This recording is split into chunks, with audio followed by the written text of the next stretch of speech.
जय जगदम्ब।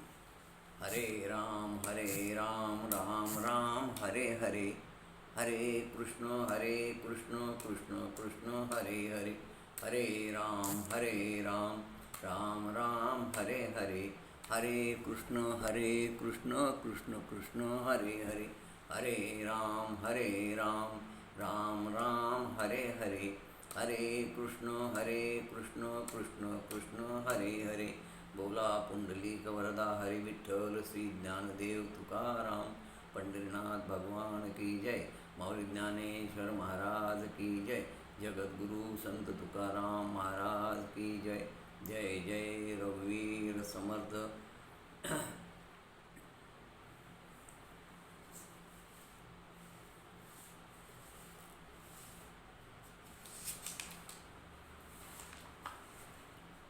या देवी सर्वभूतेषु मातृरूपेण संस्थिता, नमस्तस्यै नमो नमः। जयाचा जगी जन्म नामार्थ झाला, जयाने सदा वास नामात केला, जयाच्या मुखी सर्वदा नामकीर्ती, नमस्कार त्या ब्रह्मचैतन्यमूर्ती। जरी तेरवणी धेनु आठवी वत्सनित्य, जने करी कामे बालका पाशी चित्त, तदुपरी गुरुमाये लेकुरा ठेवी प्रेम, श्री सद्गुरु रामानंद तुम्हा प्रणाम। आहे तू जननी मध्ये न कळे, अज्ञान मी लेकरू, घाली गे मम प्रेम पाखर सदा, दूरी नको गे धरू, प्रेमे बाहत मुक्त कंठ करुणी, नाही तुझे बंधन, प्रल्हादा गुरुराज यानित तुम्हा, माझे असो वंदन। जय जय रघुवीर समर्थ, अनंत कोटी ब्रह्मांड नायक राजाधिराज सच्चिदानंद सद्गुरु श्री ब्रह्मचैतन्य रामानंद प्रल्हाद महाराज की जय। जय जय रघुवीर समर्थ। भाविक श्रोते हो, श्रीमद देवी भागवत या कथेचा आपला 8वा दिवस चालू आहे। 8व्या दिवसातील पहिला आणि दुसरा कथाभाग आपण संपवलेला आहे, ज्यामध्ये आपण पाहिलं महिषासुरमर्दिनीनं महिषासुराचा वध केलेला आहे। त्यानंतर चंडमुंड हे युद्धाला आले। या चंडमुंडाचाही तिनं वध केला जगदंबेनं, आणि ती चामुंडा या नावानं प्रसिद्ध झाली।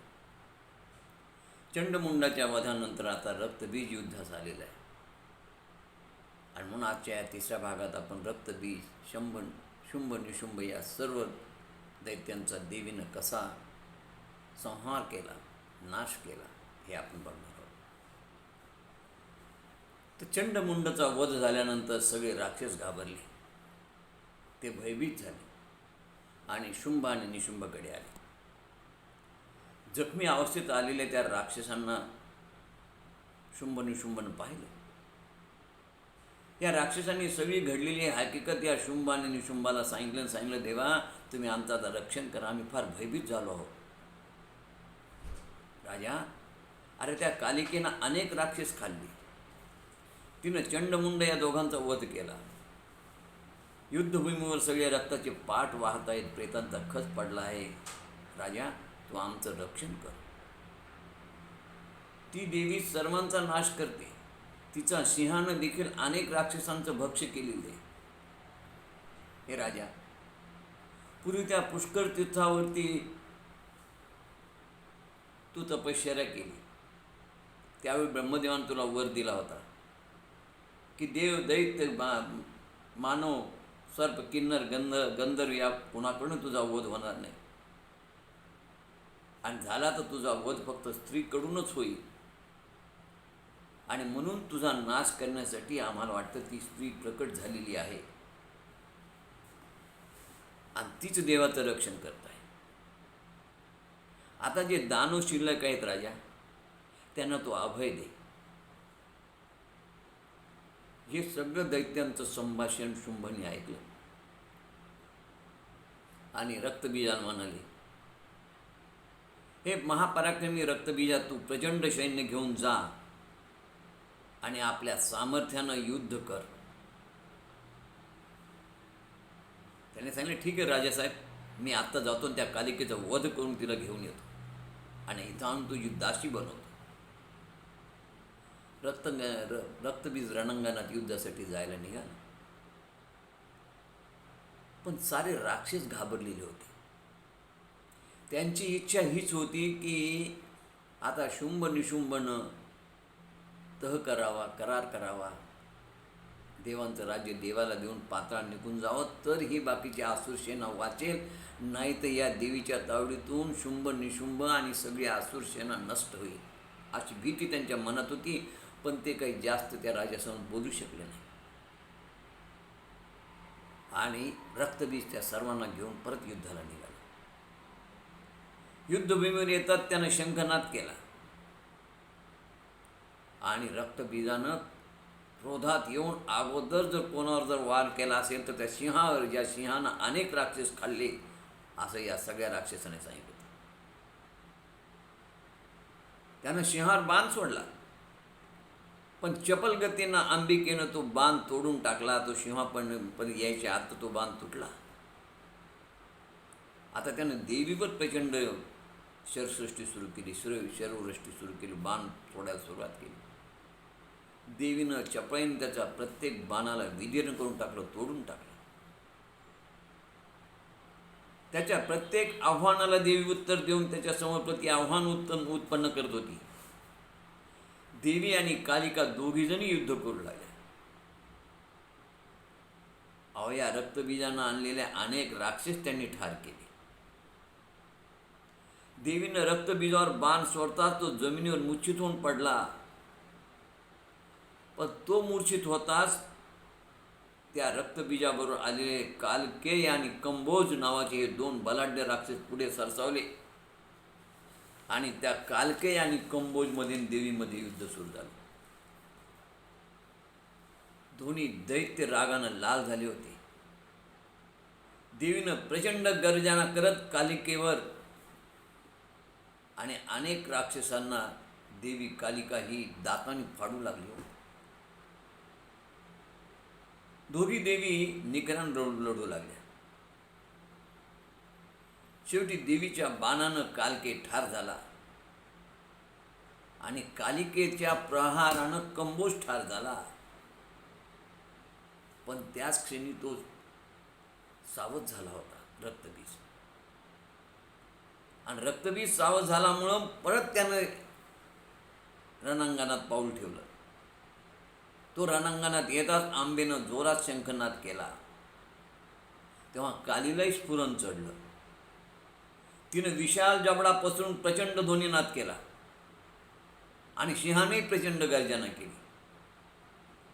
ते पाहून ब्रह्मदेव वगैरे साऱ्या विविध देवदेवतांनी त्या ठिकाणी विविध शक्तिरूप धारण केली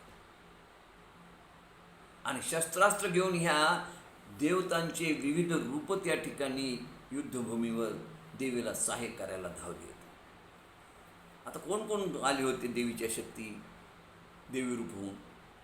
हंसारूढ झालेली ब्रह्मांनी ब्रह्मदेवाची शक्ती युद्धात आली होती. विष्णूची शक्ती वैष्णवी ही गदा घेऊन आली होती. शंकराची शक्ती शांकर ही त्रिशूल घेऊन आली होती. कार्तिकेयाची शक्ती कोमारी ही मयूराव शस्त्रास्त्र घेऊन आली होती बसून. इंद्राची शक्ती इंद्राणी वज्र घेऊन आली होती. वराहाची शक्ती वाराहिणी प्रेतारूढ होऊन आली होती, शस्त्रास्त्र घेऊन आली होती. आणि नरसिंहाची शक्ती नारसिंही, ती जी वाघनख घेऊन आली होती. येमाची शक्ती येमानी ही रेड्यावर बसून शस्त्रास्त्र घेऊन आली होती. तसेच वारुणी, कौबेरी इत्यादी शक्ती जवळपास 10 प्रकारच्या देवीच्या शक्ती त्या त्यांनी प्रकट झालेल्या होत्या आणि त्या देवीच्या सहकार्यासाठी हजर झाल्या होत्या. सर्व देवांच्या या विविध शक्ती पाहून देवीला आनंद झाला. आणि का आल्या होत्या ह्या? त्या येण्याचं कारण असं होतं बघा, की या रक्तबीजाला एक वर प्राप्त होता. आता रक्तबीज हा पर्यंत युद्धाला आलेला होता. त्याच्या प्रत्येक रक्तातून रक्तबीज उत्पन्न होत होते. म्हणजे मग युद्धभूमीवर त्याच्या प्रत्येक थेंबातून जर रक्तबीज उत्पन्न झाले तर युद्धभूमीवर कोट्यावधी रक्तबीज असतील. आणि मग अशा या कोट्यावधी रक्तबीजाला मारण्यासाठी या 2 देवता काही परिपूर्ण नाहीत. आणि म्हणून या अन्य 10 देवतांनी या देवीच्या शक्तीचे रूप घेतले आणि अशा रीतीने हा 10 शक्तिशास्त्रासह युद्धामध्ये रक्तबीजाशी युद्ध करायला हजर झाले होते. तेव्हा शंकर भगवंत देवीला म्हणाले, देवी, आता तू सत्वर या असुरांचा वध कर आणि आमचं हे आपलं हे देवकार्य सिद्धीच नाही. कारण देवांच्या 10 सिद्धी येथे अवतीर्ण झाल्या आहेत. तेव्हा आता विलंब न करता तू या रक्तबीजासह शुंभ निशुंभ सर्व दैत्यांचा वध कर आणि देवांना संकटमुक्त कर. या देव कार्यानंतर या देवी पर्वत स्वस्थानी जातील. तेव्हा देवीने सांगितलं, काही हरकत नाही. तेव्हा त्या चंडिकेच्या देहातून अजून एक शक्ती प्रकट झाली. ती कालीसारखी महान होती आणि ती शक्ती शंकराला म्हणाली, हे शंकर भगवंता, तुम्ही आमची दूत म्हणून शुंभ निशुंभाकडे जा आणि त्यांना आमचा निरोप सांगा की हे शुंभ निशुंभानो, बऱ्या बोलान तुम्ही स्वर्ग सोडून जा, देवांचं राज्य देवाला परत करा, नाही तर सत्वर युद्धास या.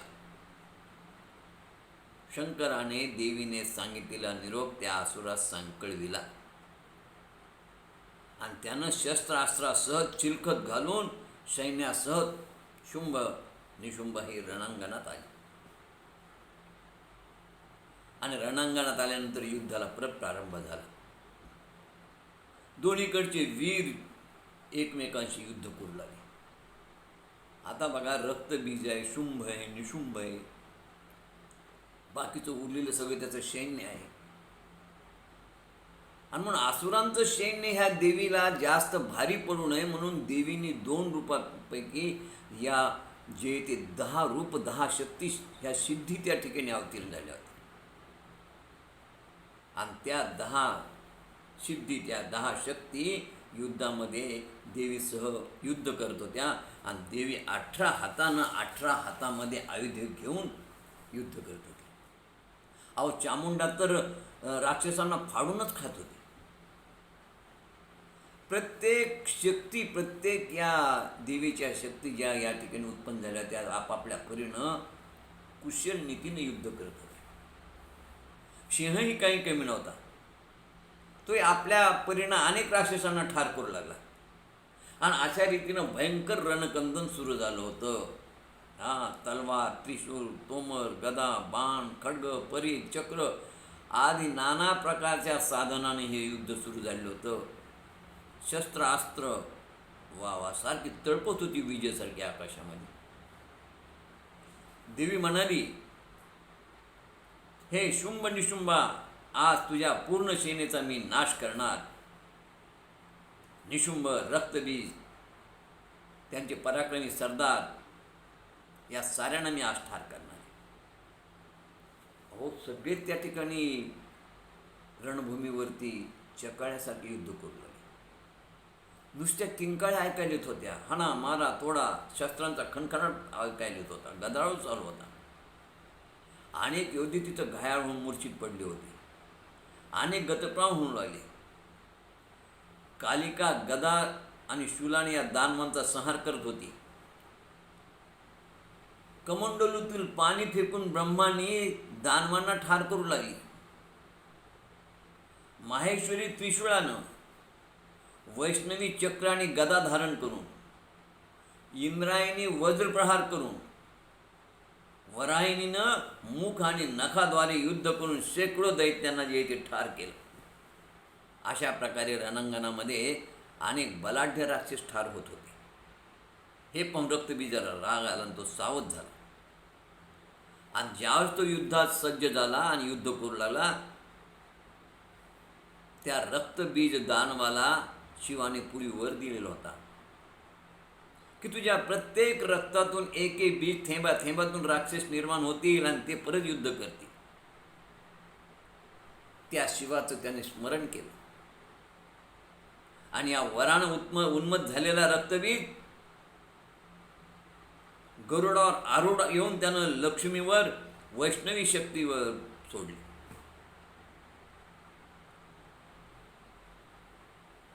लक्ष्मीवर त्यानं हल्ला केला तर लक्ष्मीनं त्याच्यावर वैष्णवी शक्ती सोडली. रक्तबीजाने त्या वैष्णवीवरती गदेनं प्रहार करून तिला ती गदा मारण्याचा प्रयत्न केला असता वैष्णवी देवीनं चपळाईनं आपल्या गदेनं त्याच्या गदेचं चूर्ण केलं. यानं गदा प्रहार केला लक्ष्मीवर. पण तिनं तो गदा प्रहार करताच त्या गदेवर आपली गदा मारून त्याचं चूर्ण केलं. आणि रक्तबीजावर तिनं चक्रानं प्रहार करताच त्याचं रक्त फार मोठ्या प्रमाणात वाहू लागलं. आणि त्याने त्याच दिवस महादेवाचं स्मरण केलं. आणि महादेवाचं स्मरण करताच त्याच्या प्रत्येक रक्तबिंदूतून राक्षस निर्माण होऊ लागले. आणि ते सगळे राक्षस या दैवी शक्तीबरोबर युद्ध करू लागले. आता या देवीच्या अनेक शक्ती त्या ठिकाणी युद्धामध्ये कार्यरत होत्या. पण दैवी शक्तीच्या सहाय्यानं त्या राक्षसांचं परत रक्त जमिनीवर पडतो. त्या रक्तबीजातून अनेक राक्षस उत्पन्न झाले होते. त्यांचंही रक्त जमिनीवर पडलं की त्यातून परत असंख्य रक्तबीज उत्पन्न होऊ लागले. अशा रीतीनं रणांगणामध्ये कोट्यावधी रक्तबीज दिसू लागले. युद्धभूमीवर रक्तबीजाशिवाय दुसरं कोणी दिसतच नव्हतं. आता देवादिकांना भीती वाटू लागली की काय करावं, काही देवांनाही कळेना. त्या ब्राह्मणीनं ब्रह्मदंडानं, माहेश्वरीनं त्रिशूळानं, नारसिंहीने नखानं या सगळ्या दैत्यांना रक्तबंबाळ करायचा प्रयत्न केला आणि ठार करण्याचा प्रयत्न केला. पण त्यांच्या रक्तातून परत रक्तबिंदूतून अनेक रक्तबीज निर्माण होऊ लागले. हे फार मोठं आव्हान होतं देवीसमोर. रक्तबीज क्रुद्ध झाला होता आणि तो देवीवरती शस्त्रास्त्र फेकू लागला. चंडिकेनं तीक्ष्ण बाणानं त्याची आयुधं तोडली. त्याचा हात तोडला. हात तुटतात परत त्याच्या अंगातून रक्तस्राव झाला आणि त्या रक्तातून एवढे रक्तबीज निघाले की रक्तबीजांनी सारं रणांगण व्यापलं. अनेक रक्तबीज निर्माण झाले होते. देवीच्या 10 शक्ती, काली देवी आदी या सगळ्या 10 शक्ती काली देवीसह ह्या सगळ्या तिच्याबरोबर युद्ध करत होत्या. आणि सर्वांना हे रक्तबीज भारी पडत होते. अशा शुंभ आणि निशुंभ यांनी युद्धात येऊन सहभाग नोंदविला. जर ते आता युद्धाला जर त्यांनी प्रारंभ केला तर, अजून त्यांनी युद्धाला प्रारंभ केला नव्हता, तर या रक्तबीजाशी युद्ध करता करता शुंभ आणि निशुंभाशी युद्ध करणं फार भारी पडेल, अवघड पडेल. म्हणून सगळे देवादिदेव चिंता करू लागले. आणि मग अंबिका कालीला म्हणाली, चंडिकेला म्हणाली, हे चामुंडे, सत्वर तुझं मुख विस्तृत कर. माझ्या शस्त्रप्रहारानं बाहेर पडणारं रक्त तू पिऊन टाक. रक्ताचा एक थेंबही या रणभूमीवर सांडता कामा नये. त्याचा एकही थेंब भूमीवर पडणार नाही असं काहीतरी कर, म्हणजे हे दैत्य निर्माण होणार नाही. व जे आधी निर्माण झालेले दैत्य त्या सर्व दैत्यांना आपल्या ह्या दैवी शक्ती नष्ट करतील आणि देवावर आलेलं फार मोठं संकट नाहीच होईल. आणि नंतर मग आपण शुंभ निशुंभ दोघांचा समाचार घेऊ. ते जर एकदम या युद्धाला जर त्यांनी प्रारंभ केला तर मग मात्र आपलं कठीण होणार आहे. आणि म्हणून अंबिकेनं रक्तबीजावर प्रहार करायला सुरुवात केली. सांगून त्याच्या अंगातून वाहणारं रक्त चामुंडेनं प्राशन करायला सुरुवात केली. अहो, त्या चामुंडेनं एकही बिंदू जमिनीवर पडू दिला नाही. घटाघटा ते सगळं तिनं रक्त प्यायला सुरुवात केली. त्यामुळं मात्र या रणांगणावरती राक्षस उत्पन्न होण्याची जी काही हे होती, संख्या होती, ती कमी झाली, घटली. चामुंडेनं त्या रक्ताचं सगळं थेंब नाहीचं करायला सुरुवात केली. बाकीच्या देवी देवतांनी जे काही रक्तबीज त्या युद्धभूमीवर होते त्या सगळ्या रक्तबीजांना ठार करण्याचा प्रयत्न केला आणि ते ठार होत होते. आता देवीनं त्या रक्तबीजांचे जे देहाचे सत्वर जे तुकडे पडले होते ते तुकडे देखील चामुंडेनं प्राशन केले. आणि असं होता होता होता होता शेवटी रक्तबीजाचाही वध झाला. बरं, जसं चामुंडेनं अनेक रक्तबीजाचे तुकडे भक्षण केले, सिंहाने तेच केलं. सिंहाने अनेक रक्तबीज प्राशन खाल्ले, त्यामुळे आता दानवाची संख्या खूप कमी झाली होती. निशुंभ शुंभाला म्हणाला, युद्धामध्ये सुग्रीव, धूम्रलोचन, रक्तबीज, चंड, मुंड आदी पराक्रमी ठार झाले, कारण रक्तबीज मेल्याची बातमी त्यांना लागली. आता या देवीला मी जाऊन ठार करतो.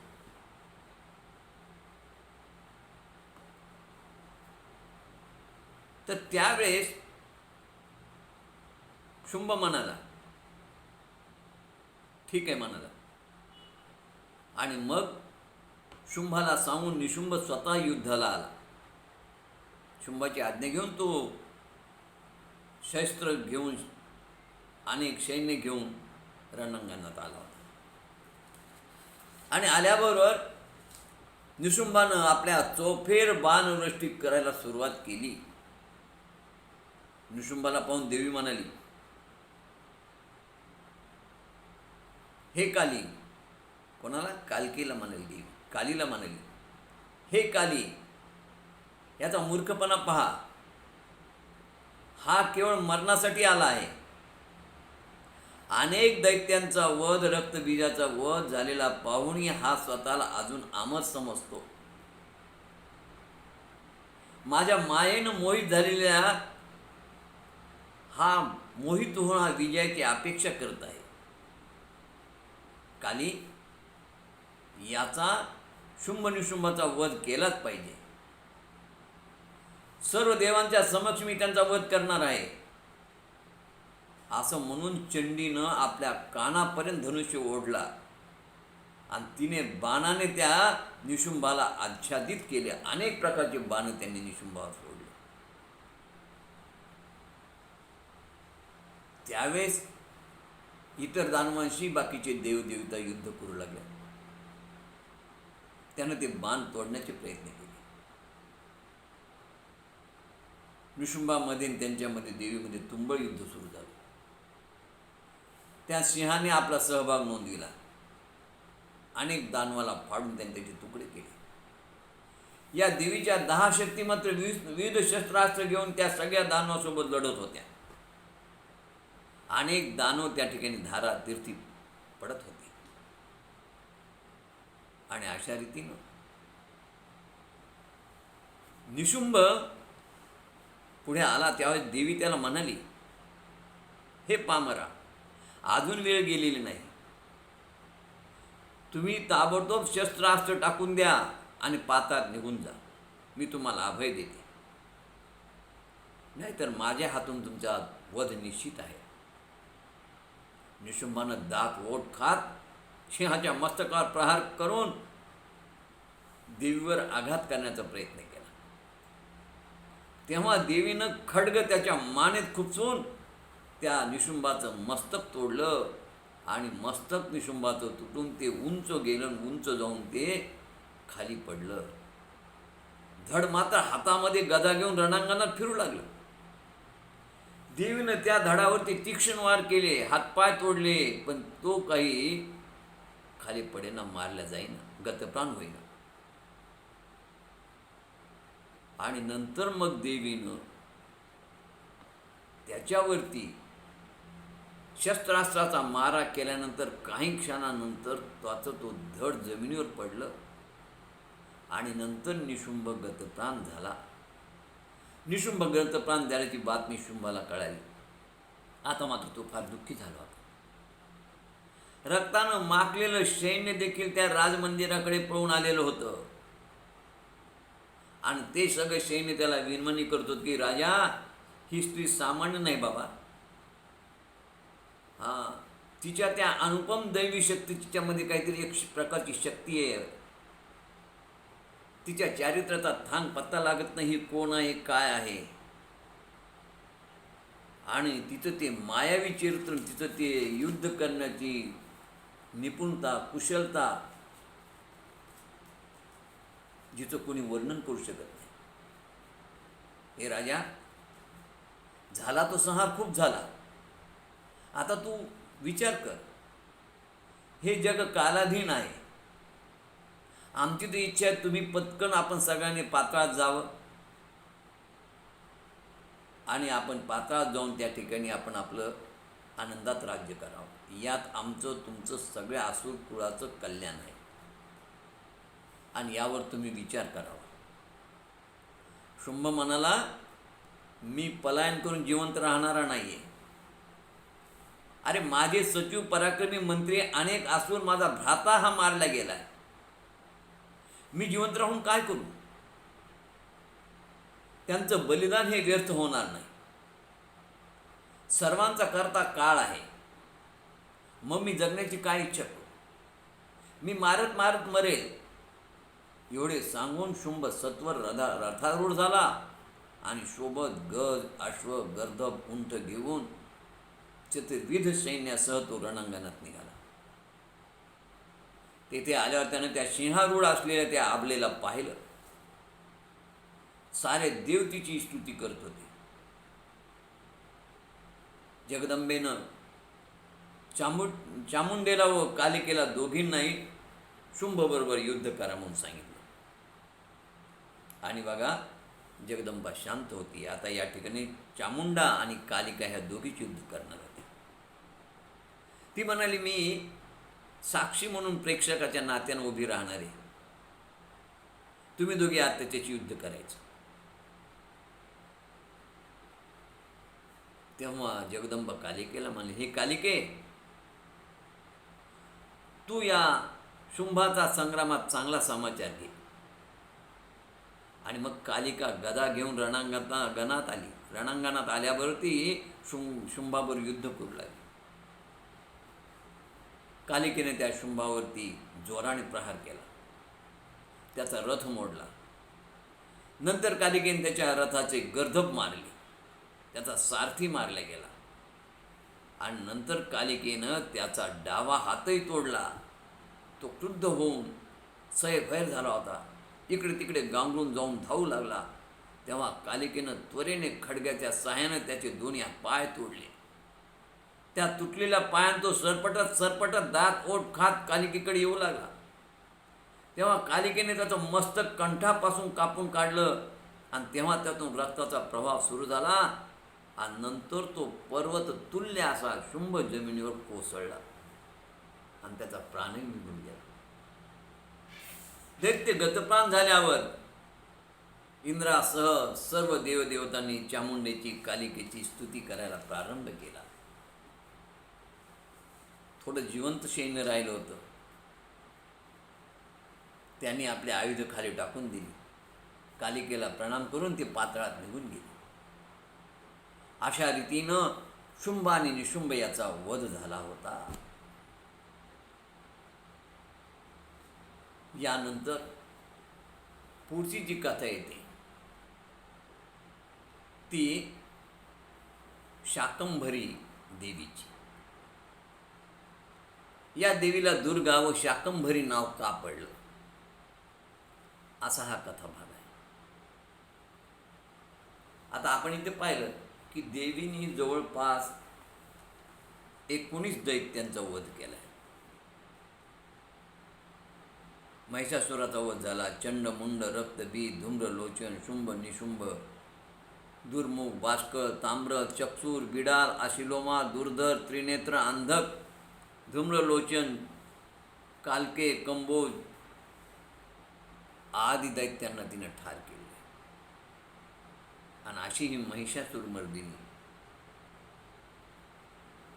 चामुंडा, कालिका, देवी, सरस्वती, जिच्या अनेक शक्तीने या ठिकाणी युद्धामध्ये भाग घेऊन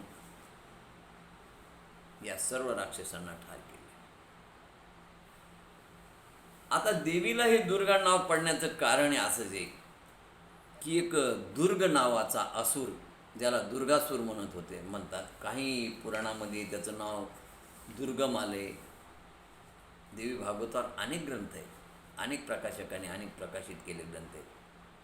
कुठं दुर्गम आहे, कुठं दुर्ग असुर आहे, वगैरे वगैरे.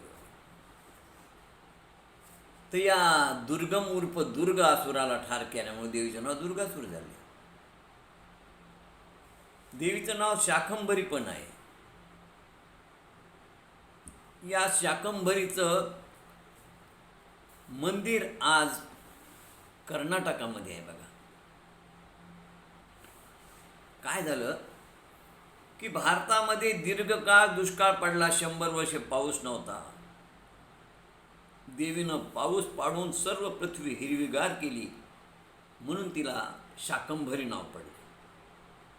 आणि तिने या दुर्गम किंवा दुर्ग असुराला संहार केला म्हणून तिचं नाव दुर्गा पडले. शाक याचा अर्थ व्हेजिटेबल्स, भाज्या. शाकंभरी नाव होण्याचं कारण की दुष्काळामध्ये देवीनं भाज्या पुरवून सर्व भक्तांची भूक भागविली आणि म्हणून तिचं नाव शाकंभरी पडलं. या शाकंभरी देवीचं महोत्सव फार मोठ्या प्रमाणात कर्नाटकात होतं बघा.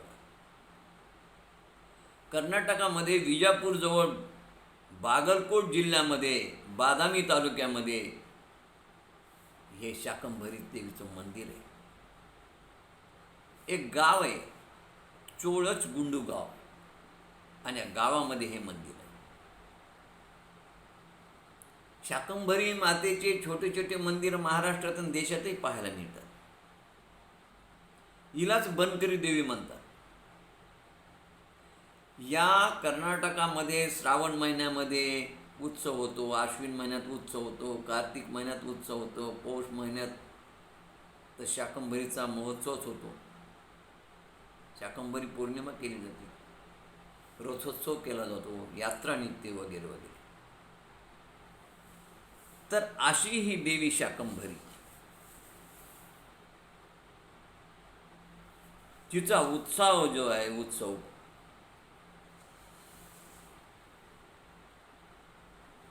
हा पौष महिन्यामध्ये होतो. पण हे शाकंभरीचं नवरात्र पौष शुद्ध अष्टमीपासून पौर्णिमेपर्यंत असतं. आणि मग या दिवशी जे आहे तिथे 108 भाज्यांचा नैवेद्य दाखवला जातो, रथ उत्सव काढला जातो, यात्रा भरते. हा सगळा कार्यक्रम कर्नाटकामध्ये फार मोठ्या प्रमाणात होतो. अशी ही शाकंभरी देवी. तर आता गंमत अशी बघा, ह्या दुर्गम दैत्याची काय कथा आहे. या देवीला शाकंभरी नाव कसं पडलं, या देवीला शताक्षी नाव कसं पडलं, या देवीला दुर्गा नाव कसं पडलं, याच्या अनेक कथा आहेत. आणि हे सगळे चरित्र मला सांगा असं जन्मेजयानं व्यासाला विचारल्यानंतर व्यास सांगू लागले. व्यास म्हणाले, राजा, फार प्राचीन काळी दुर्गण नावाचा दैत्य होऊन गेला. तो हिरण्यकशिपूच्या वंशातील रुरु नावाच्या राजाचा पुत्र होता. तो बलशाली होता. त्याला दुर्ग म्हणायचे, दुर्ग असुर म्हणायचे किंवा दुर्गम म्हणायचे. त्यानं एकदा विचार केला की वेद हीच देवदेवतांची, ऋषीमुनींची खरी संपत्ती आहे. हे वेदाध्ययन जर देवतांचं नष्ट झालं, ऋषींचं नष्ट झालं, तर निश्चित हे भ्रष्ट होती, दरिद्री होती, देशोधडीला लागतील, यांची अवस्था कमजोर होईल आणि ते नष्टही होते. म्हणून याकरिता या देवांचं जे वेद अध्ययन आहे हे आपल्याला मिळालं पाहिजे. देवांचे वेद आपण पळविणं आवश्यक आहे. भागवतामध्ये हीच कथा आहे. हाय नावाच्या दैत्यानं हे वेद पळवले होते. पण इथे या दुर्गम नावाच्या दैत्याने ते वेद पळवले. आपण कसे पळवले? यांनी तपश्चर्या केली ब्रह्मदेवाची. आणि ब्रह्मदेवाची तपश्चर्या करून त्या दुर्गमानं वेद प्राप्तीसाठी ब्रह्मदेवाचे 1000 वर्ष तप केलं. हंसावर आरूढ होऊन ब्रह्मदेव आले. त्याला म्हणाले, दुर्गम दैत्या, मी तुझ्यावर प्रसन्न नाही, तुला काय हवा तो वर माग. तो दुर्ग असुर किंवा दुर्गम दैत्य म्हणाला, देवा, मला वेद द्या. या त्रिगुणात वेद फक्त देवाजवळ, ब्राह्मणाजवळ आहेत. हे वेद हीच त्यांची संपत्ती आहे. हे वेद मला द्या. या वेदांताच्या साहाय्याने मी त्यांचा पराभव करेन. त्यांची वेदविद्या नष्ट झाली की ते रसातळात जाते. करिता मला हे वेद द्या. माझ्याकडे वेद हवे. ब्रह्मदेवानं मागचा पुढचा विचार न करता दैत्याला वेद दिले. आता नंतर तो मानव कल्याणाच्या विरुद्ध याचा उपयोग करू लागला. वेदाचा त्यानं दुरुपयोग केला. याचा विचार ब्रह्मदेवाने केला नाही, हो तथाच तो मनाने वेद देऊन टाकला. आता या वेदाच्या अध्ययनामुळं काय होतं? वेद अध्ययनामुळं मनुष्य सदाचारी होतो, सद्वर्तनी होतो, त्याची बुद्धी तीक्ष्ण होते. वेद समाजाचं रक्षण करतात. वेदामुळं नीती, वेदामुळं सुसंस्कार घडतात. आणि वेदाचं सामर्थ्य कमी केलं तर हे सारं या ऋषीमधला सदाचार, सद्वर्तन सगळं नष्ट होईल. ते दरिद्री होतील, ते अभ्रष्ट होतील, दुराचारी होतील. त्यांच्यामध्ये नैराश्य निर्माण होईल, त्यांच्यात बेकारी निर्माण होईल आणि त्यांची हालाकीची अवस्था होऊन दैत्यापेक्षा ते शक्तिशाली, आणि हालाकीची अवस्था झाल्यानंतर त्यांच्यापेक्षा दैत्य शक्तिशाली होते. आणि म्हणून त्याचा दुर्गमाला माहीत होतं की या देवांच्या सुस्थितीचा पाया वेद आहे, आणि म्हणून त्यानं वेद मागून घेतले. आता इकडे एकाएकी पृथ्वीवरील सगळ्या ब्रह्मवृंदाचे ते वेद मंत्र विसरले. आता ब्रह्मवृंदांची स्नान नाही, संध्या नाही, नैवेद्य नाही, वैष्णदेव नाही, नित्याचं होम हवन नाही, पूजा नाही, श्राद्धविधी नाही, यज्ञ नाही, जप नाही. या सर्व क्रिया अकस्मात लुप्त झाल्या आणि सगळीकडे हाहाकार निर्माण झाला. वाईट परिस्थिती निर्माण झाली. म्हणून आज वेदशास्त्र धर्म याचं पुराणांचं संवर्धन होणं फार महत्त्वाचं आहे. म्हणून आपण भागवत विद्यापीठानं 3 पुराणांचा अभ्यास सुरू केलेला आहे. ही जी देवी भागवतात परिस्थिती वर्णन केली, तीच परिस्थिती आज कलियुगात थोड्या मोठ्या प्रमाणात पाहायला मिळते. इंग्रज सरकार आलं, सुधारणा झाल्या, पाश्चात्य शिक्षणाचं बी पेरलं गेलं आणि आमच्याकडे अंधानुकरण आणि पाश्चात्य जीवन प्रणालीचा अवलंब सुरू झाला. नोकरीच्या निमित्तानं आमचे कुटुंब पद्धती, ती संयुक्त कुटुंब पद्धती ती विभक्त झाली. आणि खरं म्हणजे या सगळ्या आमच्या ज्या जुन्या चालीरीती परंपरा आज बदलल्या, त्याच्या मागचं कारण हे पाश्चात्य शिक्षण पद्धती. आता तुम्ही म्हणाल हे कसं शक्य आहे? तर या कथेचा जर तुम्ही जीवनविषयक दृष्टिकोन पाहिला, जरा व्यवस्थित चिंतन करून जर पाहिलं, तर एक गोष्ट लक्षात येते बघा. थोडा अंतर्मुख होऊन पाहायला पाहिजे. काय गोष्ट लक्षात येते आमच्या? की जुन्या काळामध्ये जेव्हा आमच्या इथं पाश्चात्य शिक्षण पद्धती सुरू झाली, या पाश्चात्य शिक्षण पद्धती सुरू होण्याचं कारण म्हणजे त्या काळामध्ये असलेल्या जे तत्त्वज्ञानी होते पाश्चात्य, या पाश्चात्य तत्त्वज्ञानाने एक विचार केला की कशामुळे बरं एवढे हे इंडियन लोक, भारतीय लोक एवढे तीक्ष्ण बुद्धिमत्तेचे का, आणि हे एवढे आदरयुक्त वागणारे, नीतिमत्तेनं वागणारे, यांची आचारसंहिता उत्तम आहे. या सगळ्याचं कारण काय असणार? आणि म्हणून मग त्यांनी एक विचार केला. मॅक्स मुलर नावाचा वैज्ञानिक होता आणि त्यानं आमच्या सगळ्या वेदांचा अभ्यास केला. आणि वेदांचा अभ्यास केल्यानंतर त्याची गोष्ट एक लक्षात आली की या वेदांताच्या अध्ययनामुळे हे लोक जे आहेत ते अत्यंत सदाचारी, सदवर्तनी आहेत, सुसंस्कृत आहेत, नीती धर्माचं आचरण करतात. याचं कारण केवळ यांचे वेद अध्ययन. आणि वेद अध्ययनामुळे यांची बुद्धी सतेज राहते.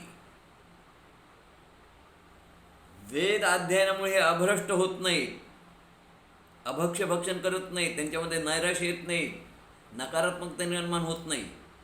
या सगळ्याचं कारण यांची गुरुकुल पद्धती, यांचं वेद अध्ययन, वेदांताचा अभ्यास. आणि म्हणून जर यांना जर कायमचं जर गुलाम करायचं असेल तर यांची गुरुकुल पद्धती बंद करायला पाहिजे. आणि म्हणून बघा, इंग्रज सरकार आल्यानंतर त्यांनी शिक्षण मंत्र्यांनी त्यांच्या काळात एक कायदा केला आणि सगळे गुरुकुल बंद केले.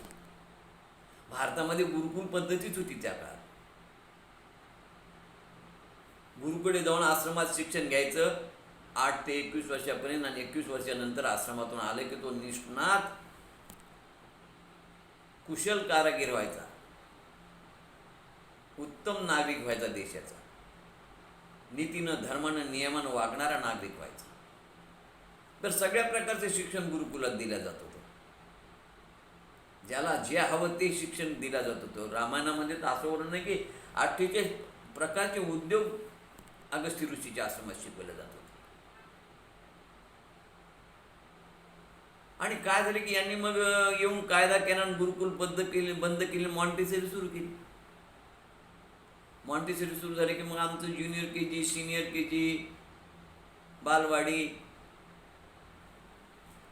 इंग्लिश मिडियमच्या शाळा, इंग्रजी माध्यम, मराठी माध्यमाच्या शाळा बंद पडू लागल्या.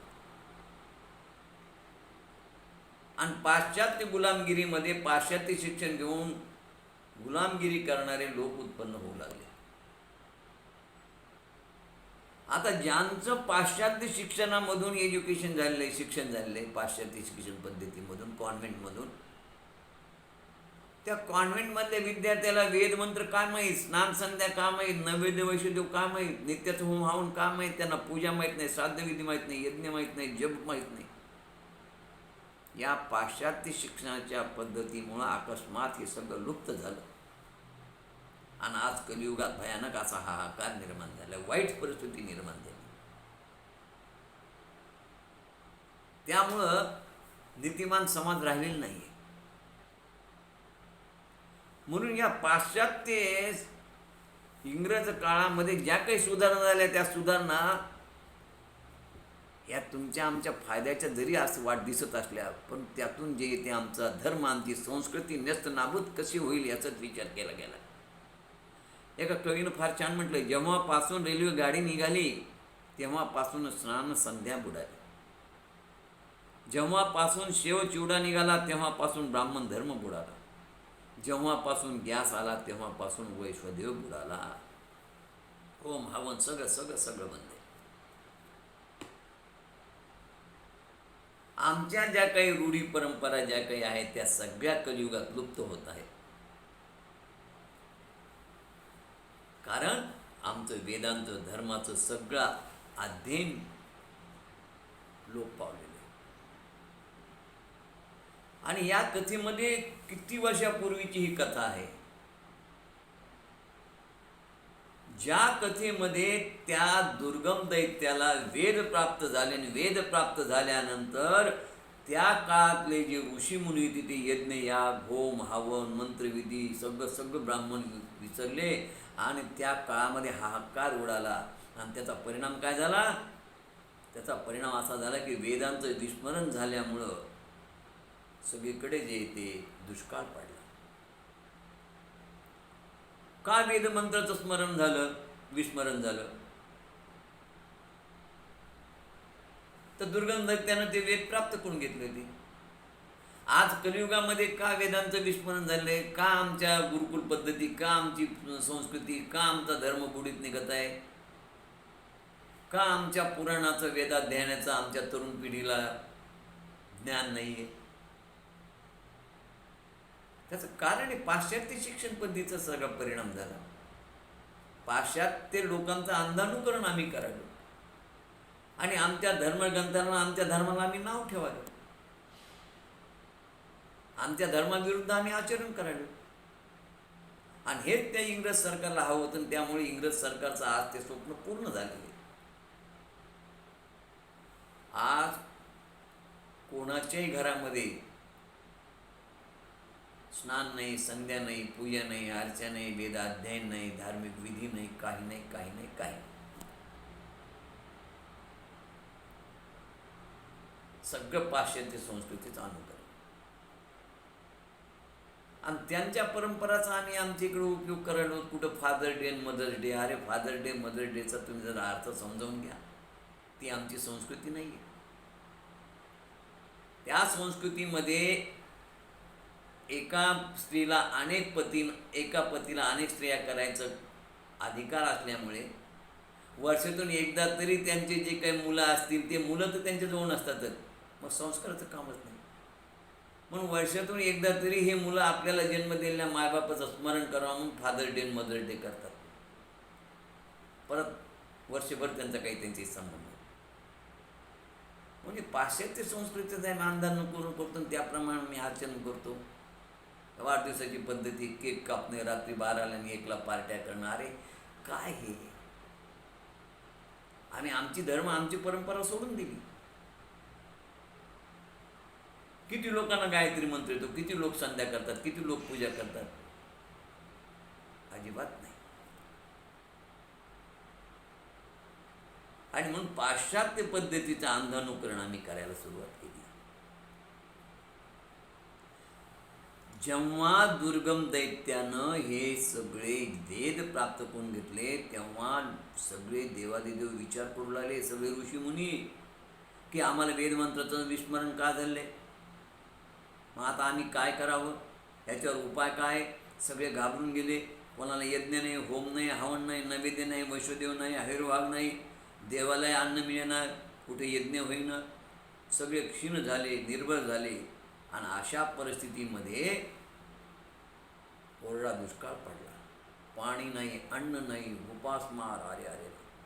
आणि त्याच परिस्थितीमध्ये दुर्गम दैत्यानं अमरावतीला, देवाच्या अमरावतीला वेढा दिला. देव निर्बल निस्तेज झाले होते. त्यांच्यामध्ये बलाढ्य अशी शक्ती नव्हती, कोणी दैत्याशी युद्ध करण्याचं सामर्थ्य नव्हतं. आणि म्हणून देवदेवतांनी युद्ध न करता तिथून पलायन केलं आणि ते दुर्गम गुहेत जाऊन राहू लागले. मेरू पर्वतातील अत्यंत दऱ्याखोऱ्यामध्ये काळ घालू लागले. आणि दुर्गम मस्तपैकी स्वर्गाचा राजा झाला. त्यावेळी या दुर्गम भागामध्ये राहणाऱ्या, दऱ्याखोऱ्यात राहणाऱ्या सगळ्या देवदेवतांनी मेरू पर्वतावर जाऊन आंबेचं स्तवन केलं. आंबेला सांगितलं, माते इकडे फार बिकट परिस्थिती निर्माण झाली, आमचे यज्ञ यागादी क्रिया बंद पडल्या आहेत, कुठे होम नाही, कुठे हवन नाही, कारण सर्व वेद मंत्र आमचे नष्ट झालेले नाही, आम्हाला त्याचं विस्मरण झाले.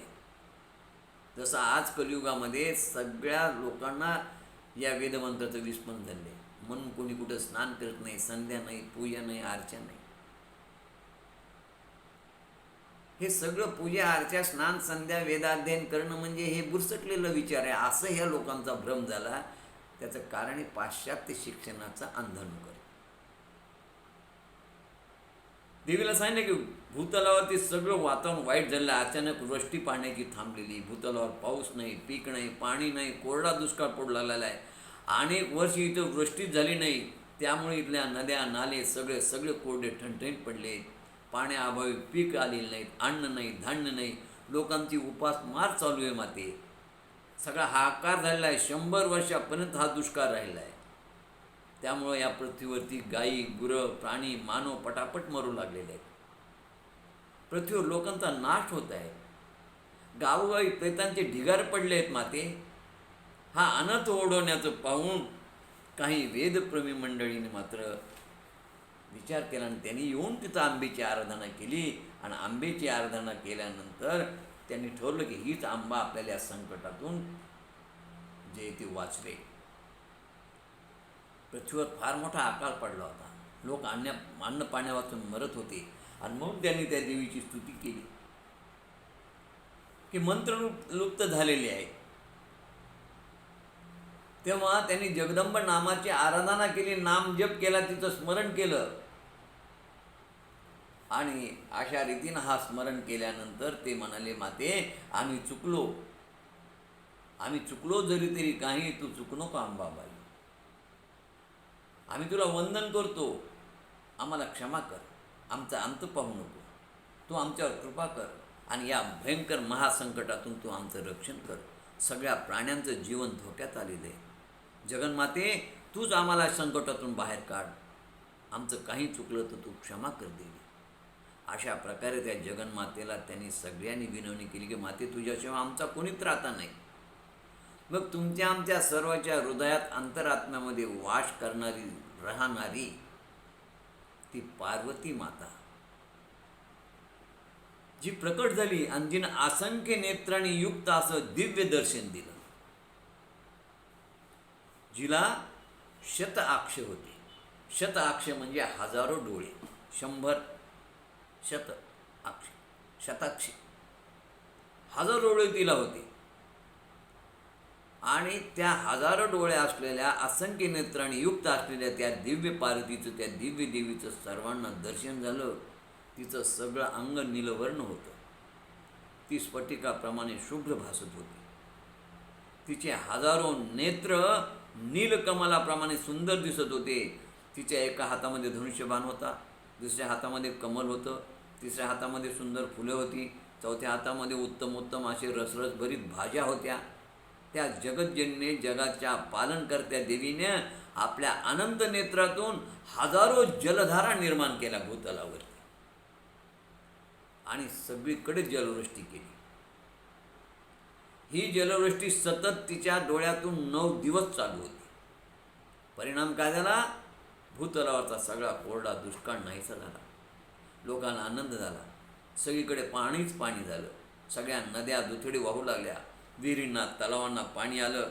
सगळा भूभाग जलमय झाला. पशु, पक्षी, प्राणी सगळे आनंदी झाले. दऱ्या खोऱ्यामध्ये असलेले सगळे लोक बाहेर आले, ते आनंदी झाले. अन्न पाण्या वाचून अनेक पशु, पक्षी, प्राणी, मानव यांचे प्राण गमावून गेले होते. सगळीकडे पाणीच पाणी झाल्यामुळे निसर्गाचा कायापालट झाला होता. सगळीकडे हिरवगार, सुजलाम सुफलाम धरती झाली होती. आणि सर्व वेदाध्यायी जनसमुदायाने तिची स्तुती केली. ते म्हणाले, हे भुवनेश्वरी, या जगात तुझ्या एवढे तुल्यबळ कुणी नाही. आमच्या सुखशांतीसाठी हजारो नेत्र धारण करून तू त्या नेत्रातून ही जलवृष्टी केलीस आणि त्यामुळे हे सगळं जग सुखी झालं. तुझ्या शताक्ष हजारो डोळ्यामुळे तुझं नाव शताक्षी देवी पडेल असं म्हणून त्या सगळ्यांनी त्या शताक्षी देवीला वंदन केलं आहे आणि तिची प्रार्थना केली. हे माते, तू आम्हा सर्वांवर कृपा कर. तू परम दयाळ होऊन आमचे गेलेले वेद आम्हाला परत आणून दे. त्या दुष्ट राक्षसाचा नाश कर. माते, तुला आम्ही विनंती करतो. देवाने, ब्राह्मणांनी, ऋषीने अशा प्रकारे तिची स्तुती करून तिची विनंती केली. मग परमकृपाळू देवीनं उदार अंतःकरणानं त्यांना विपुल भाज्या, फळं, मुळं, क्षुधा तृप्त होण्यासाठी दिली. प्रत्यक्ष तिच्या हातातून ती प्रकट झाली. आणि अशा रीतीनं तिनं यांच्या क्षुधातृप्तीसाठी, कारण काय असतं माहिती का, पाऊस आज जरी सगळीकडे पाणीच पाणी असलं तरी कमीत कमी भाजीपाला उत्पन्न व्हायला, गवत, फळ, मुळं हे सगळं उत्पन्न व्हायला कमीत कमी पाणी जरी सगळीकडे झालं असलं तरी 3-4 महिन्याचा कालावधी लागत असतो.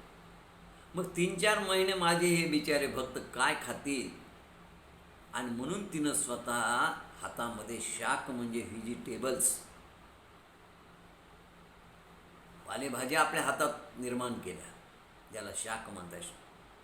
आणि म्हणून तिचं नाव शाक किंवा शाख, शाकंबरी किंवा शाकंबरी म्हणजे भाजीपाला देणारी देवी. आणि अशा रीतीनं हे तिचं नाव शाकंबरी दुसरं नाव पडलं. या शाकंबरी देवतेचं सर्वांनी दर्शन घेतलं. सर्व देव, ब्राह्मण, ऋषी यांना आणि या पृथ्वीला नवजीवन प्राप्त झालं. अहो, कुठं पाण्याचा थेंब नव्हता, ते सगळं जलमय झालं. अन्नधान्य झालं. भाजीपाला उत्पन्न व्हायला अवधी लागेल तर मातेनं स्वतः फळं आणि भाज्या आपल्या हाताने या ठिकाणी दिल्या, कारण 120 दिवसात तरी कालावधी लागत असतो. तिची फार मोठी कृपा झाली आणि म्हणून सर्वांनी त्या जगदंबेचा जय जयकार केला. दुर्गम दैत्याच्या दूताने हा जय जयकार ऐकला की अरे हे जय जयकार कोण करतोय. तेव्हा दुर्गमाला त्याच्या हेराने जाऊन सांगितलं की हे सगळे ऋषी ब्राह्मण देवीला शरण गेले आहेत आणि देवीचा जय जयकार करत आहेत. तेव्हा त्या दुर्गम दैत्याला सर्वांचा राग आला आणि त्यांनी या देव ब्राह्मण ऋषी या सर्वांवरती हल्ला केला. अमरावतीला वेढा दिला होता. आणि त्यावेळी मग सर्व देव ब्राह्मण ऋषीने देवीचं स्तवन केलं, तिला शरण गेले, तिची करुणा भागली आणि मग देवी प्रकट झाली. तिने एक तेजस्वी चक्र निर्माण केलं.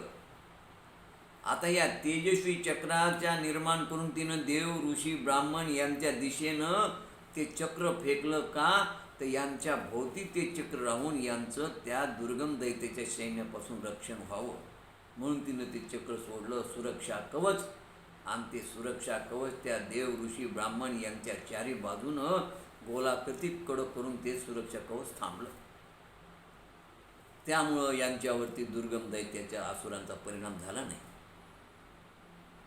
आता दुर्गा स्वतः या ठिकाणी युद्धाला आलेली आहे. देवीनं स्वतः दुर्गमाशी युद्ध पुकारलं. हे युद्ध बराच काळ सुरू होतं. दुर्गम दैत्य अत्यंत बलशाली होता, त्याचं सैन्य प्रचंड होतं. दुर्गम हा लक्षात ठेवा, या दुर्गमाचं वैशिष्ट्य हा महिषासुरापेक्षा, शुंभ निशुंभ चंड मुंड रक्तबीजापेक्षा भारी होता.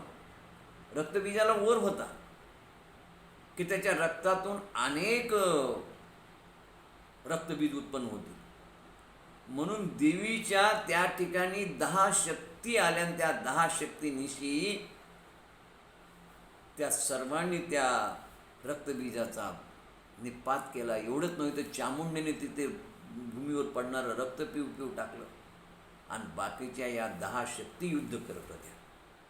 पण त्या रक्तबीजापेक्षा आणि या सगळ्या असुरांपेक्षा म्हणजे महिषासूर, चंड मुंड शुंभ निशुंभ या सर्वापेक्षा हा भारी होता. त्यामुळे देवीनं काय केलं की देवीला माहिती होतं की या दुर्गमाची शक्ती, हा दुर्गा असुर अत्यंत कठीण आहे युद्धासाठी, हा फार शक्तिशाली. म्हणून तिनं आपल्या अंगातील तेजापासून 15 शक्ती उत्पन्न केल्या. तिथं 10 शक्ती होत्या. कालिका, तारिणी, बाला, त्रिपुरा, भैरवी, रमा, बगला, मातंगी, त्रिपुर सुंदरा, कामाक्षी, त्यानंतर देवी, तुळजा, जांबिनी, मोहिनी आणि छिन्नमाता अशा शक्ती तिच्या त्या तेजातून बाहेर पडल्या आणि त्या सगळ्या दुर्गमाच्या सैन्याचे युद्ध करू लागल्या.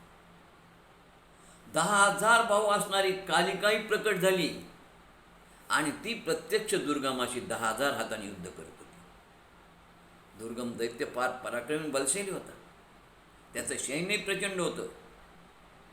त्यामुळे या शक्तीशिवाय आणखी शक्ती देवीच्या सहकार्यात आल्या.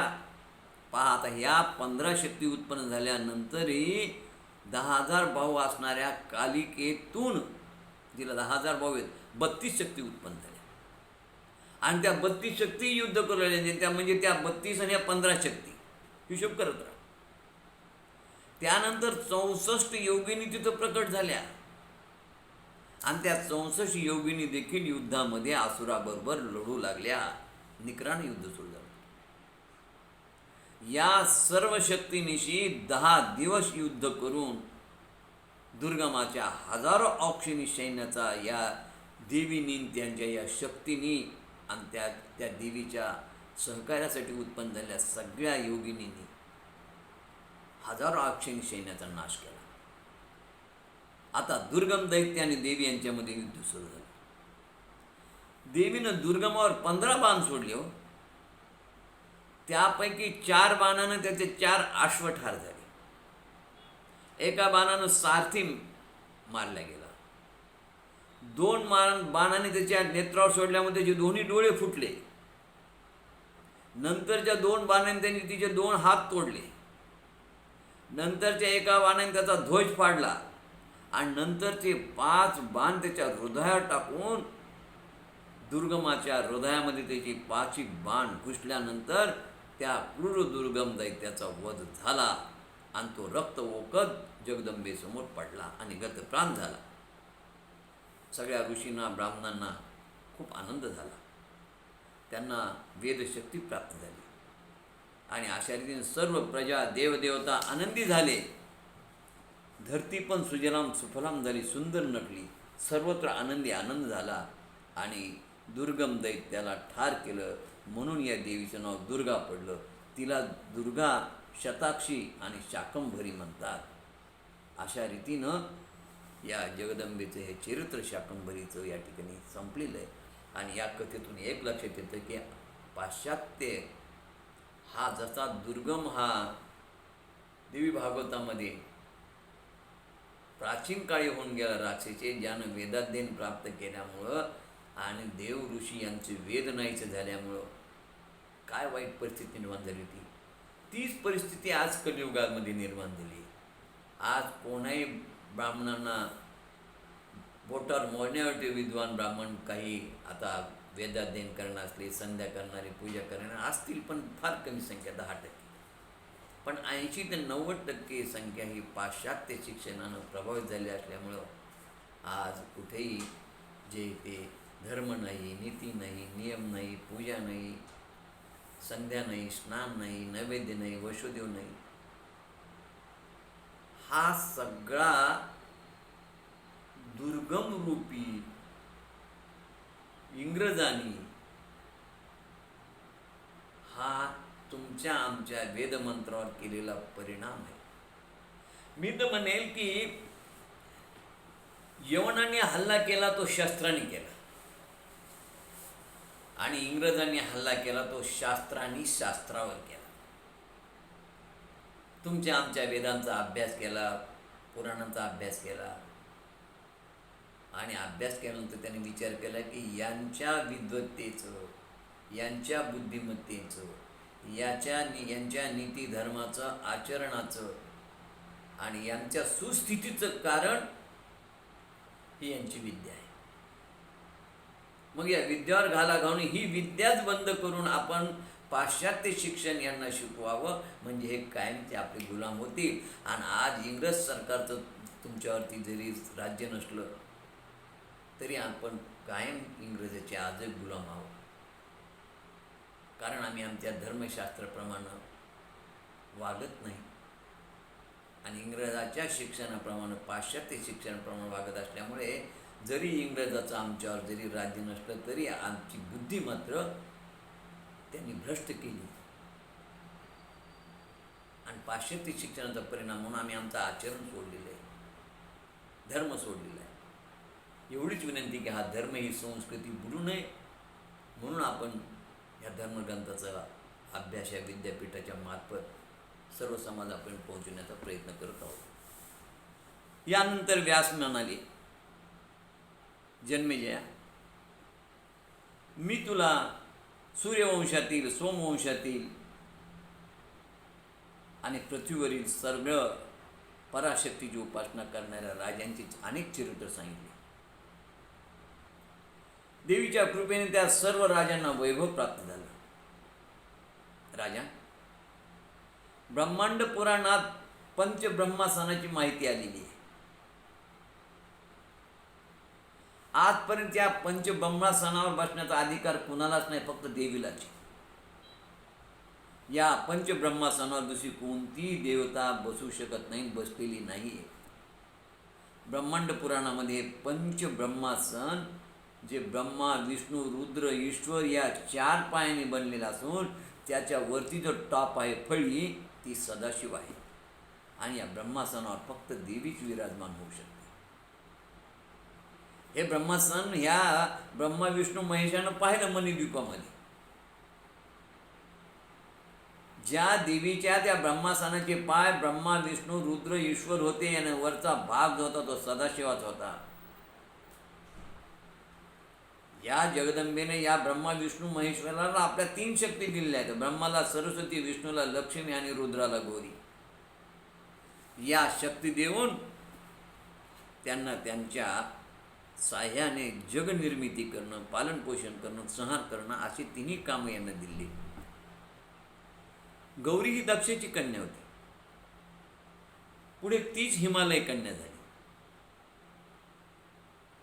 तर महालक्ष्मी ही क्षीरसागराची समुद्र कन्या आणि तिसरी सावित्री ही महाशक्ती. आंबेने या तिघांना ह्या 3 शक्ती दिल्या. या 3 शक्तीशिवाय त्यांचं कार्य होत नाही. या 3 शक्ती आहेत म्हणून ब्रह्मा विष्णू महेश कार्य करू शकतात. लक्षात घ्या. एकदा काय झालं, एक दारुण प्रसंग आला होता. हलाहल नावाचा पराक्रमी राक्षस फार बलाढ्य होता. त्याने ब्रह्मदेवाची तपश्चर्या करून वर मागून घेतलं की मी सर्व शक्तिमान आणि सामर्थ्यशाली व्हावं. ब्रह्मदेवानं वर दिला. आता तो उन्मत्त झाला होता हलाहल नावाचा राक्षस. त्याला गर्व झाला होता की भूतलावर माझ्यासारखा सामर्थ्यवान कोणी नाही आहे. मला ब्रह्मदेवानं वर दिला आहे म्हणून तो देवांना त्रास देऊ लागला. त्यानं पृथ्वी स्वर्ग जिंकला हलाहल राक्षसानं. त्याचं राज्य सगळीकडे होतं. त्यानं हे त्रिभुवन जिंकल्यानंतर म्हणजे पृथ्वी पाताळ आणि स्वर्ग जिंकल्यानंतर कैलास पर्वतावर वेढा दिला आणि कैलास पर्वत जिंकायचा विचार केला. शंकराने विष्णू भगवंताला मदतीला बोलावलं आणि दोन्ही देवांनी विष्णूनं शंकराने त्या हलाहल दैत्याचे युद्ध केलं. दुर्गम युद्ध झालं. कठीण युद्ध होतं. त्याचं वर्णनच करता येत नाही. शंकर विष्णूंनी मात्र दारुण युद्ध करून त्या दानवाचा नाश केला. आता हलाहल मारल्या गेला. शंकर विष्णू दोघांना फार अहंकार झाला. कारण फार देवांनाही अहंकार होतो की आम्ही दोघांनी त्या पराक्रमी दैत्याचा कोणाचं मदत न घेता ठार केलं, असा त्यांना अभिमान झाला. आणि दोघांनी येऊन आपल्या स्त्रियांना पत्न्यांना सांगायला सुरुवात केली, अरे बघा आम्ही आमच्या सामर्थ्यावर आम्ही दोघांनी त्या हलाहलसारख्या राक्षसाचा वध केला. कोणाचंच आम्ही सहाय्य घेतलं नाही. कोणाची आम्हाला शक्ती नाही, कोणाची मदत नाही. आता तो अहंपणा पाहून त्या दोघी हसल्या. पण त्या दोघींना थोडा रागच आला. त्या दोघी म्हणाल्या, हे पा म्हणाल्या, तुमच्या मागं जगदंबेने दिलेल्या आम्ही शक्तिरूपान आहोत म्हणून तुम्हाला विजय प्राप्त झाला. पण शंकर आणि विष्णू हे मानायला तयारच नाही. ते म्हणाले नाही, आम्ही आमच्या शक्तीने लढलो, तुमची आम्हाला काही मदत झाली नाही. तेव्हा त्या दोघींना राग आला. त्या दोघींनी आपल्या या शक्तिरूपी स्त्रीचा अपमान केल्यामुळे आपल्या शक्तीचा अपमान झाला आणि त्यामुळं त्या दोन्ही शक्ती विष्णू आणि ब्रह्मा यांच्यामधून अंतर्धान पावल्या आणि त्या शक्ती नाहीशा झाल्या की दोघे निस्तेज झाले, क्षीण झाली. त्यांची बुद्धी निस्तेज झाली, बुद्धी क्षीण झाली. कुठलं कार्य करण्याची ताकद नाही, पायामध्ये चालण्याची शक्ती नाही, हातामध्ये काही उचलण्याची शक्ती नाही. सगळं शब्द शक्ती क्षीण झाली. बसली जागा उठता येईल. दोघे चिंताग्रस्त झाले, असं का झालं? आणि मग त्यांनी ब्रह्मदेवाचं ध्यान केलं. तेव्हा त्यांना कळालं अंतर्ज्ञानानं की सर्वोत्कृष्ट शक्तीचा तुमच्यामधून लोप झालेला आहे आणि त्यामुळे तुमच्यावर हे महासंकट आले. त्यामुळे तुम्ही निस्तेज झालात, त्यामुळे तुम्ही क्षीण झालात आणि त्यामुळे तुम्ही कुठलंच कार्य करू शकत नाही. आणि म्हणून आता या दोघांचं कार्य बंद झालं. या दोघांची कार्य जबाबदारी ब्रह्मदेवावर पडली. ब्रह्मदेवानंच उत्पत्ती करायची, ब्रह्मदेवानं पालन पोषण करायचं आणि ब्रह्मदेवानंच संहार करायचा. आता त्यामुळं काय झालं की ब्रह्मदेवावर कामाचा फार ताण पडू लागला आणि हे दोन्ही देव तर निश्चित झाले. त्यांना काही बसलेली जागा उठवे न. आणि मग ब्रह्मदेवाने काय केले की आपल्या सगळ्या पुत्रांना सांगितलं, अरे बाबा रे, माझ्यावर फार मोठं कामाचा ताण पडलाय, मला जाऊन देवीची तपश्चर्या पण करणं होत नाही, कारण हे तिन्ही सगळ्या ब्रह्मांडाचं कार्य माझ्या एकट्यावर पडलेलं आहे. त्यामुळं मग मनु सनकादिक ऋषी या सगळं देवदेवतांना, दक्ष प्रजापती या सर्वांना आपल्या पुत्रांना ब्रह्मदेवानं सांगितलं, तुम्ही जा आणि त्या देवीची तपश्चर्या करा आणि यांच्यामधील शिव विष्णू दोघांमधील शक्तीचा लय झाल्यामुळे ते निस्तेज झाले आहेत. त्यांना त्यांच्या शक्ती परत प्राप्त व्हाव्या म्हणून तुम्ही हिमालयात जाऊन आंबेची आराधना करा.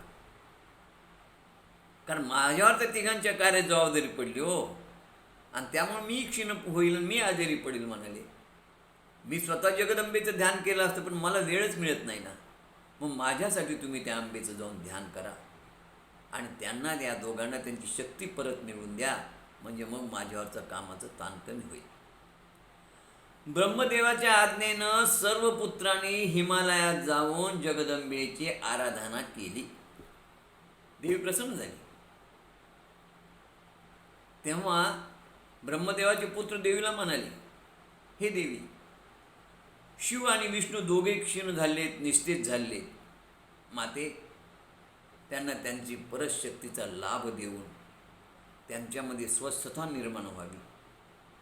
त्यांना पूर्वीप्रमाणे कार्यरत कर, पूर्वीप्रमाणे कार्य करण्याची शक्ती त्यांना दे.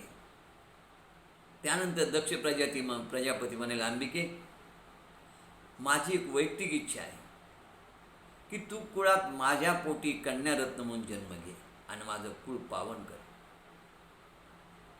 त्यावेळी देवी म्हणाले, ठीक आहे, माझ्या कृपेनं हरिहरांना शक्ती प्राप्त होईल. मी लक्ष्मी म्हणून क्षीरसागरातून प्रकट होईल व गौरी म्हणून सती रूपात दक्षाच्या घरी प्रकट होईल म्हणाले. अशा रीतीनं दक्ष प्रजापतीला तिनं सांगितलं की ठीक आहे, मी तुझ्या पोटी जन्म घेईल. पुढे हीच सती मग तिनं दक्ष प्रजापतीच्या घरी जे ते अंतर्धान पावली. तिच्यापासून 108 पीठव निर्माण झाली वगैरे वगैरे. ती कथा आपण पाहिलीच. आणि अशा रीतीने या सर्व देवादिदेवांनी जे ते तपश्चर्या केल्यानंतर जगदंबेने सांगितले, ठीक आहे म्हणले की मी विष्णूला आणि शंकराला अहंकार झाला होता, मीच शक्तिरूपाने त्यांच्या पाठीशी होती, पण त्यांना असा अहंकार झाला की आम्ही स्वतंत्र लढून आम्ही स्वतः जे ते हलाहल राक्षसाला हरवलेले. मग आता त्यांना त्याचा पश्चाताप झाल्यामुळे मी त्यांना परत ही शक्ती देईन. त्यानंतर सर्व ब्रह्मदेवाचे पुत्र ब्रह्मदेवाकडे आले आणि त्यांनी झालेला सगळा वृत्तांत सांगितला. आता हरिहार पूर्वीप्रमाणे त्यांना स्वस्थता लाभली होती, त्यांना शक्ती प्राप्त झाली होती आणि ते पूर्वीप्रमाणे कार्य करू लागले. परंतु त्यांनी परत कधीच अहंकार केला नाही. त्यांना कळून चुकलं की आम्ही देवीच्या शक्तीशिवाय काही करू शकत नाही. कारण या देवीच्या शक्तीमुळं आम्ही हाल मारला, पण आम्हाला खोटा अहंकार झाला होता. आणि देवीची शक्ती नसेल तर आम्ही जागेवर उठू शकणार नाही, आमचे हातपाय कार्य करणार नाहीत, आम्हाला डोळ्यांनी दिसणार नाही, आम्हाला कानाने ऐकायला येणार नाही. हे सगळं त्या मातेच्या जगदंबेच्या शक्तीमुळं सगळं घडतं. परत त्यांनी कधी अहंकार केला नाही. मग बऱ्याच वर्षानंतर मग दक्ष प्रजापतीच्या घरी सतीनं जन्म घेतला. पण एकदा दुर्वास मुनीनं देवीचा प्रसाद माला म्हणून जे ते या दक्ष प्रजापतीला ती फुलमाला दिली होती आणि ती पवित्र ठिकाणीच ठेव म्हणून सांगितलं होतं. पण चुकून दक्ष प्रजापतीनं आपल्या शयनगृहात ठेवली आणि त्यामुळं मनात विकल्प निर्माण होऊन त्यांनी शंकराचा अपमान केला. का? तर आंबा रुष्ट झाली होती. आंबा रुष्ट झाल्यामुळे त्या आंबेनं त्याला दक्ष प्रजापतीला दुर्बुद्धी दिली. या देवी सर्व भूतेषु बुद्धिरूपेण संस्थिता. आणि दुर्बुद्धी प्राप्त झाल्यामुळे विकल्प निर्माण झाल्यामुळे त्याने शंकराचा अपमान केला आणि अपमान केल्यामुळं सतीला देहत्याग करावा लागला. ही सती पुढे हिमालयाची पार्वती झाली आणि हिमालयाची पार्वती म्हणून जन्माला आल्यानंतर म्हणजे सतीनं देह ठेवल्यानंतर ती हिमालयाची पार्वती झाली. आता ज्यावेळेस सतीनं देह ठेवला त्याच वेळेस तारकासूर नावाच्या राक्षसाला हे कळालं. त्यानं तपश्चर्या केली, ब्रह्मदेवाला प्रसन्न करून घेतलं आणि ब्रह्मदेवाला प्रसन्न करून घेतल्यानंतर तो म्हणला, देवा मला अमर कर. ब्रह्मदेव म्हणे, तुला अमर करता येणार नाही. मग म्हणले, एक माझी विनंती. म्हणले, त्याला माहीत होतं सतीनं देहत्याग केला, आता शंकराला पुत्र नाही. तर म्हणे, शंकराच्या औरस पुत्रापासून माझा वध व्हावा, बाकी कुणाकडून माझा वध व्हावा. नंतर मग तो मातला ना तारकासूर. त्याला वाटलं शंकराला पुत्र होणारच नाही, म्हणजे मी अमरच आहे, माझा कोणी वधच करणार नाही. पण शेवटी या तारकासुराचा वध करण्यासाठी शंकर भगवंताला हिमालयाची कन्या पार्वती हिच्या बरोबर विवाह करावा लागला आणि सतीत पार्वती म्हणून जन्माला आलेली होती. आणि मग तिचा विवाह शंकराशी झाला.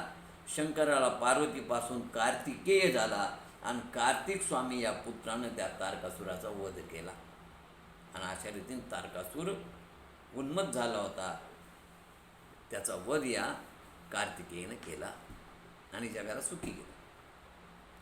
यानंतरची पुढची एक थोडक्यात कथा येते ती अशी की देवीनं यक्षरूपामध्ये देवाचं देखील गर्वहरण केलं होतं. जसा या नरनारायणाला म्हणजे आपलं विष्णूला आणि शंकराला हरिहराला अहंकार झाला होता, गर्व झाला होता आणि त्यांचं गर्वाचं हरण देवीने केलं. हलाहल मारल्या त्याला वाटलं आम्हीच मारला, निश्चित केलं देवीने, त्यांचं गर्वाचं हरण केलं. तसं एकदा काय झालं की या देवांनी दानवाशी युद्ध पुकारलं होतं आणि त्याच्यामध्ये त्या दानवालाही फार अहंकार झाला होता हरिहरासारखा. त्याच्यामध्ये त्यांना काय वाटत होतं की आम्ही फार शक्तिशाली आहोत. त्याच्यामध्ये त्या इंद्र, अग्नी, वारा या तिघांना फार मोठा अहंकार झाला होता की आमच्यासारखे पराक्रमी भूतलावर कोणी नाहीतच. पण त्यांना हे माहीत नाही इंद्राला की माझ्या मागे शक्ती आहे ती आदिमाय आदिशक्तीची आहे. अग्नीला हे माहीत नाही की माझ्यामध्ये अग्नीची जी शक्ती आहे ती आदिमाय आदिशक्तीची आहे. वाऱ्याला याचं ज्ञान नाही की माझ्या मागची जी शक्ती आहे ही आदिमाय आदिशक्ती आहे. मला अहंकार होऊन मला उपयोग नाही. त्या आदिमाय आदिशक्तीने जर माझी क्षीण जर शक्ती केली तर माझे अग्नी हे कार्य काही करू शकणार नाही भूतलावर, वारा मी काही करू शकणार नाही, याचं त्यांना ज्ञानच नव्हतं ना. आणि मग त्यांना खूप अहंकार झाला आणि हे देवीला कळालं. देवीला कळाल्यानंतर देवीनं यक्षरूपामध्ये जगदंबेने यक्षरूपात रूप घेतलं आणि ती मुद्दाम भूतलावरती यांचा अहंकार नाहीसा करण्यासाठी आली. आता यक्षरूपात ती आल्यानंतर तिचं कोटी सूर्याप्रमाणे ती ते दिसू लागलं.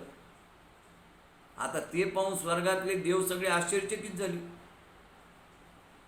आणि देवेंद्र म्हणाला, प्रत्येकाला विचारायला लागला, हे कोण एवढं तेज कोणाचं, हे कोण प्राणी आहे? कारण ती यक्षरूपात तिथे आली होती. त्यामुळे त्याने अगोदर अग्नीला पाठवलं, अग्नी जाऊन चौकशी कर बरं, तिची परीक्षा घेऊन ये बरं. मग हे कोणी म्हणाले एवढं कोटी सूर्याप्रमाणे तेजस्वी असणारं हे यक्षरूपातली कोण व्यक्ती आहे म्हणाली. अग्नी आला. अग्नी त्या यक्षरूपी देवीला म्हटलं तू कोण आहेस आणि या स्वर्ग लोकात कशाला आली? तेव्हा ती देवी त्याला म्हणाली आधी तू कोण आहेस ते मला सांग. तो म्हणाला मी कोण आहे हे मला माहीत नाही. तुला माहीत नाही? तुम्हाला ओळखत नाही? अरे सगळं जग मला ओळखतंय. सगळ्या जगाला माझा शौर्य पराक्रम माहिती आहे. माझं सर्व जग मला जाणत असून तू मला ओळखत नाही म्हणजे किती तुझी कमाल आहे. अरे माझ्यासारखा भूतलावर या महान कोणीच नाही आहे. मी किती शक्तिमान आहे म्हणून तुला काय सांगू म्हणाले. बघ माझ्यात एवढी शक्ती आहे की मी सर्व विश्व एका क्षणात जाळू शकतो. एवढा मी शक्तिमान असून तुम्हाला ओळखत नाही म्हणजे मला तुझ्या बुद्धीची कीव येते असा अग्नी म्हणाला. मग त्या यक्षरूपी देवतेनं अग्नीला सांगितलं ठीक आहे म्हणाले, तू सगळं विश्व जाळू शकतो ना, ही गवताची काडी जाऊन दाखव बरं बाबा. आणि ती गवताची काडी समोर टाकल्याबरोबर त्यानं ते तृण जाळण्याचा प्रयत्न केला, ती काडी जाळण्याचा प्रयत्न केला, पण गवताची काडी जळाली नाही. तो खजील झाला, त्याला त्याचा अपमान वाटला आणि तो परी इंद्राकडे गेला आणि म्हणला मी तपश्चर्या घेण्यामध्ये आज सफल झालो. वायू म्हणला मी जाऊन पाहतो तपश्चर्या, मी घेतो म्हणा. वायूला अहंकार झाला होता. वायू त्या यक्षरूपी देवतेकडे आला आणि यक्षानं वायूला विचारलं तू कोण आहेस म्हणाले, एवढी सामर्थ्यशाली की तुला पाहून अग्नी परत आला. एवढं काय म्हणले तुझ्यामध्ये? ती म्हणले तुझ्यात काय ते सांग, तू कोण आहे हे मला आधी सांग. माझी महती काय विचारतीस म्हणाले, मी कोण आहे? अरे या भूतलावर मला जाणणारा तुझ्यासारखा क्वचित विरळा. मी या विश्वाचा प्राण आहे. हे सर्व विश्व माझ्यावर आहे. मी आहे म्हणून विश्व आहे. लक्षात ठेव म्हणे, मी या सर्व विश्वाची प्राणशक्ती आहे. माझ्या एवढी शक्ती या विश्वात कोणाकडेच नाही. माझ्या एवढ्या शक्तिशाली या भूतलावर कोणी नाही आहे. अरे मी पर्वताचे ढीग इकडच्या तिकडे उलथून टाकू शकतो.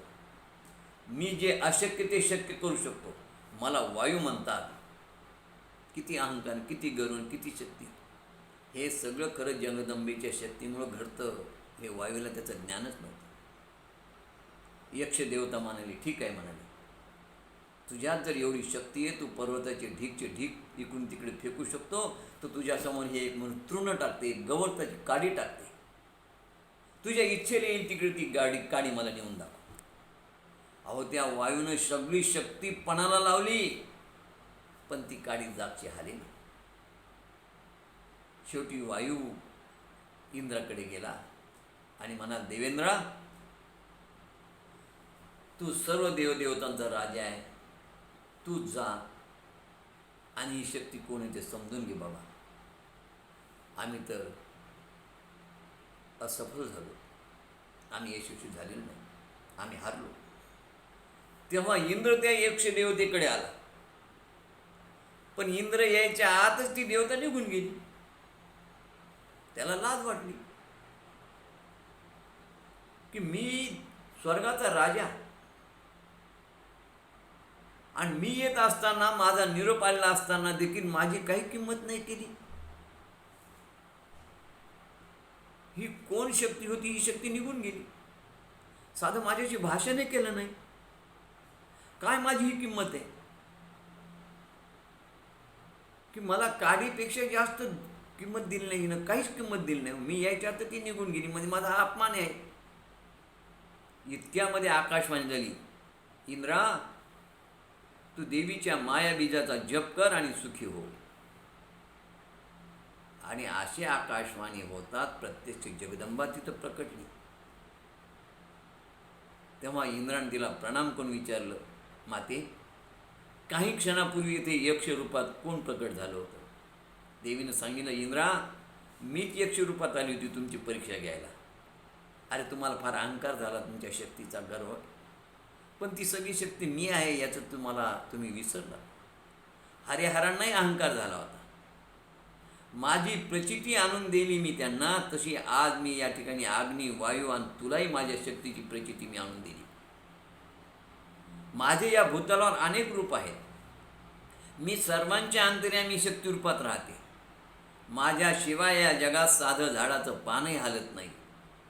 तुमचा गर्व हरण करण्यासाठी मी यक्षरूप धारण केलं आणि त्याचकरिता मी सारी लीला केली होती, असं म्हणून देवी अंतर्धान पावली.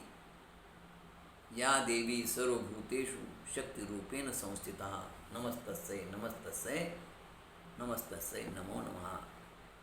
झालेली सेवा आपण जगदंबेची याच ठिकाणी संपूया. जय जगदंब, जय जगदंब, जय जगदंब, जय जगदंब.